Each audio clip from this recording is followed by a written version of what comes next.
Las Vegas, November 11, 2008. Under blinding TV lights, a shy Danish newcomer watches a single river card decide his fate. Moments later, $9 million slide across the felt, and the poker world gasps as a 22-year-old topples records last held by Phil Hellmuth. But to understand how Peter Eastgate stunned the legends, we need to rewind to a quiet suburb in Denmark. Peter Christian Eastgate grew up in Dalum, a working-class district on the outskirts of Odense. His parents, an English father who repaired printing presses and a Danish mother who managed a small grocery, valued steady paychecks and university degrees. Poker was not on the approved list. As a teenager, Peter discovered online forums and cheap sit-and-go tournaments. He used the screen name Iceskate, a nod to how calmly he clicked call while friends panicked over pop quizzes.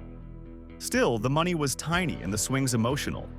Some nights he lost his entire allowance and slammed the laptop shut, vowing to quit. After high school, he enrolled in economics at Aarhus University, delivering pizzas to cover rent. Between classes on supply curves, he studied hand history spreadsheets, convinced numbers could tame luck. For 2 full years, he barely broke even. His parents begged him to focus on a real future. His classmates planned internships. Peter stared at 8 tabling cash games, wondering if he was delusional. Then, in late 2006, something clicked. A $50 deposit ballooned into 6 figures on Ladbrokes, thanks to disciplined bankroll charts taped above his desk. Yet the victories felt invisible. Outside his dorm, no one knew his alias or the hours he spent memorizing shove-fold charts. In June 2008, he won an online satellite that awarded a $10,000 seat to the World Series of Poker Main Event. He packed 1 suitcase and told his professors, "If I bust, I'll be back for fall semester." His mother hugged him at the airport and whispered, "Please remember sunscreen and humility." Peter nodded, unaware that the next card he would see in Las Vegas would change everything.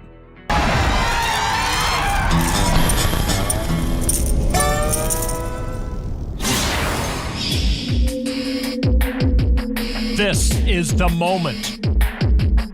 A once-in-a-lifetime opportunity. A window to fame and fortune. This is the moment that will change someone's life. The 2008 World Series of Poker Main Event was equal parts sporting contest and pop culture pageant.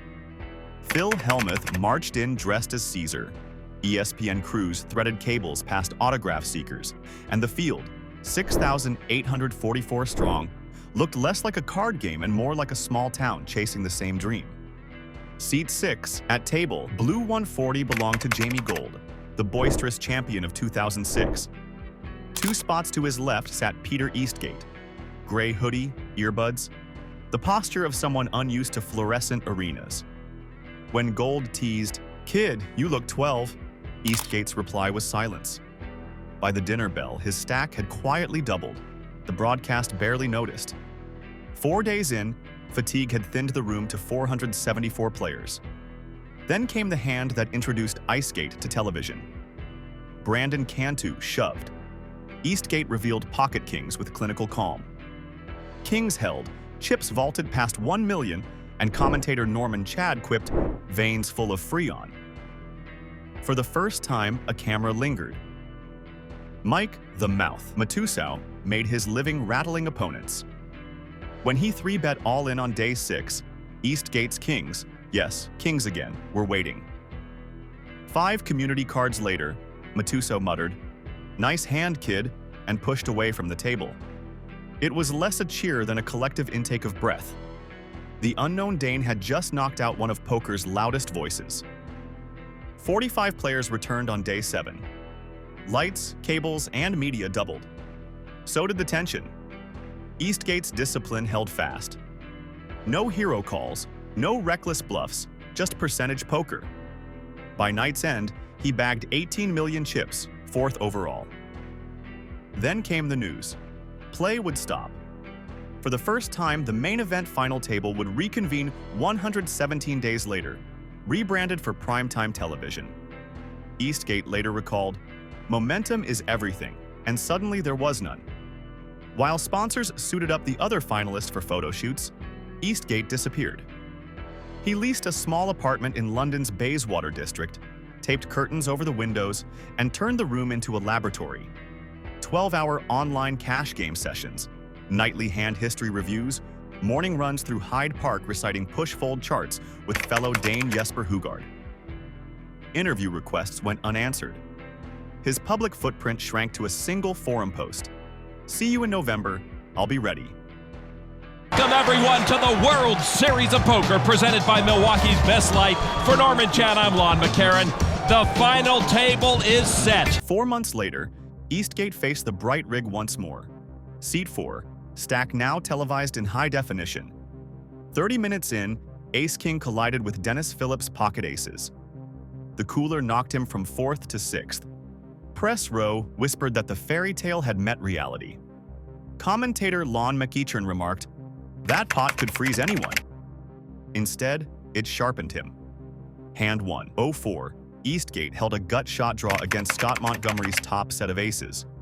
The river delivered the lone remaining 6, completing the wheel. Montgomery shoved. Eastgate called, reclaimed the chip lead, and the theater's balcony shook. Poker legend Doyle Brunson, watching at home, tweeted, "Kid's running like God, but make no mistake, he's playing better." By sunrise, only 2 players remained: Peter Eastgate and the soft-spoken Russian he had practiced with during the break, Ivan Demidov. One would become the youngest main event champion in history. The other, a footnote in someone else's miracle. Just after 4 a.m., the 2008 main event became a Scandinavian duel. Stacks were nearly even. Eastgate 39 million, Demidov 33. With blinds at 200,000 and 400,000, every misstep cost a fortune. For 40 hands, they circled each other like chess grandmasters. Small pots, traded jabs, both searching for a crack in disciplined armor. Hand 200. 60 shifted momentum. Eastgate 3-bet with queen and jack, then coolly folded when Demidov 4-bet shoved ace and king. Norman Chad observed, "He's losing chips, not composure." Minutes later, the Dane reclaimed the lead with 3 perfectly timed river races that forced the Russian to abandon middle pairs.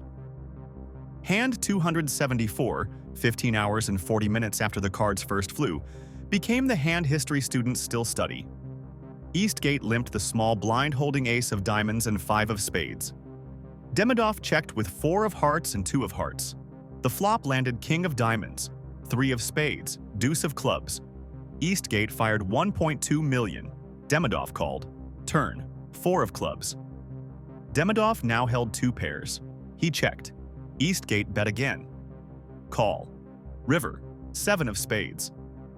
Demidov shoved his last 15 million. The room froze. Eastgate took 28 seconds, whispered call, and tabled the 5 high straight, the wheel. Demidov's shoulders dropped. The crowd detonated. Eastgate can't resist a smile due to the singing and also because he's got a huge chip lead right now. At 22 years and 10 months, Peter Eastgate eclipsed Phil Hellmuth's long-standing record as the youngest main event champion and pocketed $9,152,416. Cameras followed him to morning talk shows, magazine covers, and a NASDAQ bell ringing. Yet fame never sat easily.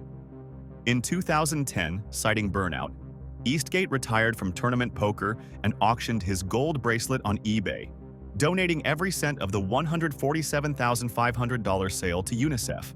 Today, he lives quietly in Odense, investing, traveling, and playing cards only when the itch returns.